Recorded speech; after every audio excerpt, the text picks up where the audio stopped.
guys, today is October 10th, so it's officially Mental Health Awareness Day, and I just wanted to come here real quick and just, say that I am here for you if you feel bad. I understand the struggle when it comes to anxiety and depression, generalized anxiety disorder.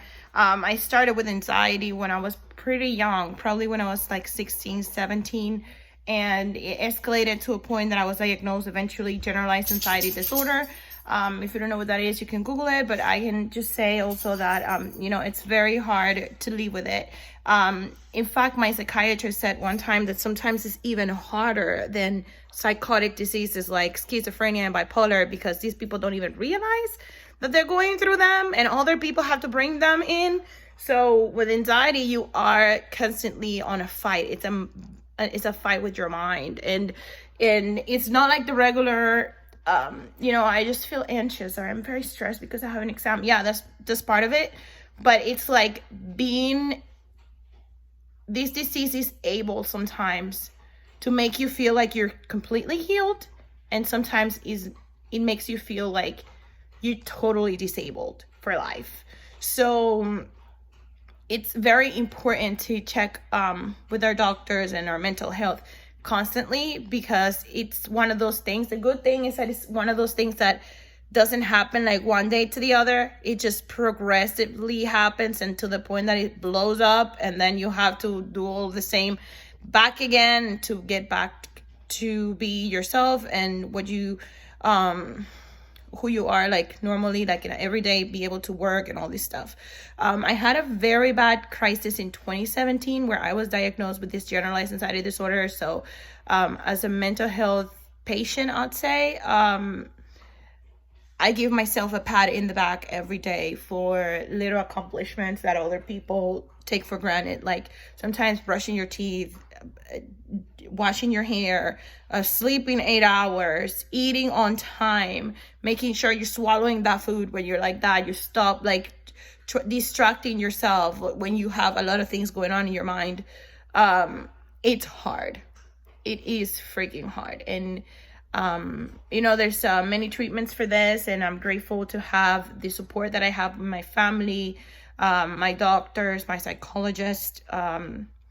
But it's not easy always. So if you know anybody that's struggling with mental health, go shoot them a message. Say, hey, I'm here for you, because we need that support. It really helps us a lot. And one of the things that I always tell people, like if you're struggling with mental health disorder, there's 3 things that you need to do that you can never take for granted. And it's non-negotiable. If you have a mental disorder, it is non-negotiable, so you can function. Even when you're struggling and you have a episode or you have something going on, like you need to do. And it's sleeping at least 7 to 8 hours. I don't care if you have to drug yourself with melatonin or with benzos, or I don't care. You need to sleep. And it's a must. Exercising, it's another one. You need to go at least 2-3 miles a day for a walk. It has to be enough to raise your heart rate. It has to be enough to make you feel like you're doing something in your body. Even going to the mall, as long as you do it in a fast pace, it will help you. You need to do that. That produces endorphins. That produces a bunch of chemicals in your brains that regulates all of that's going on there naturally. And the other thing is to make sure that you have a routine. Routine is like brush my teeth, 8 a.m.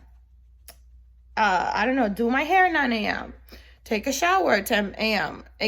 Work from this time to this time, and stick to the routine, because when you suffer from mental health, you need to have a routine. Because if you don't, it's already hard when you are dealing with mental health. Imagine if you don't have a routine that you have to stick on, and you're like, what do I do now? Like my mind is taking me to places I don't want to go, especially when you have health anxiety, or what they call hypochondria. So,